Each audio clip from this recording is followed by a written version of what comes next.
Before you sit down to write the proposal, you need to take some time to scope out the project. The goal of this step is to determine how long the project will take you and how much it will cost the client. There are two ways you can price out the project: by providing an hourly rate and estimating how many hours it will take, or by providing a fixed price based on the overall cost plus added value. The problem with hourly rates for website projects is the client is moved into the position of employer, focusing on where your time is being spent. Your work becomes only about the time it takes to complete rather than the value, expertise, and skill applied to the project.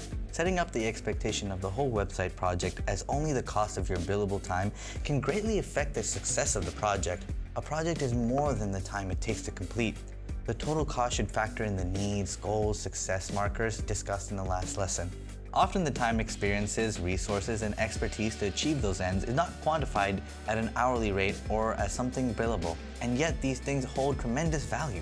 You should have an hourly rate for your own internal budgeting. It's not a taboo to disclose an hourly rate to one of your clients for certain small projects or where it's beneficial to both you and the client to focus hourly. Just be aware of what you're sacrificing if you choose to present an hourly quote. If you're not doing the project at an hourly rate, what do you need to know to properly price a project at a fixed rate? First, look at each step involved in the scope of the work. If this is a website build project, then it may look something like this: discovery or strategy session, design phase and how many pages are included, development and what special features, plugins, or custom coding will take more time, quality assurance or QA testing. This may also affect turnaround time and unexpected development costs.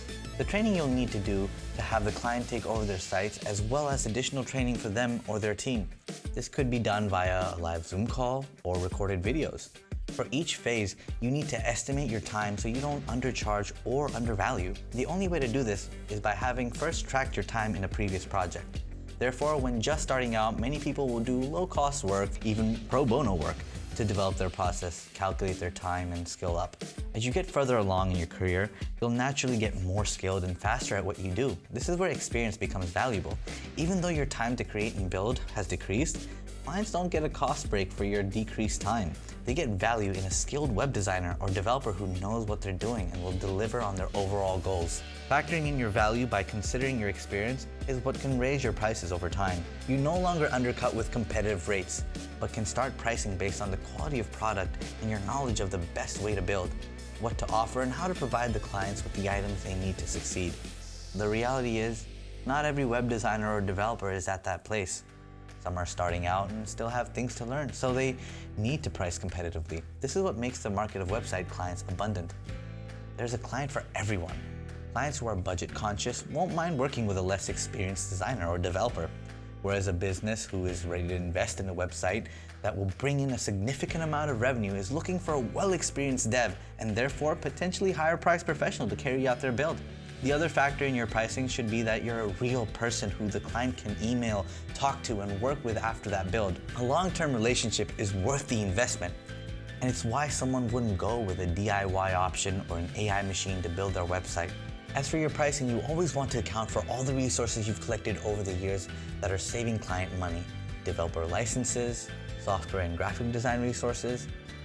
Other factors to keep in mind are taxes and fees. Make sure you're aware of how much of the payment will go to taxes when trying to decide if you're being compensated fairly. You also want to keep in mind any fees such as hosting their site on your development server, paying for plugins or themes, stock photos, and videos.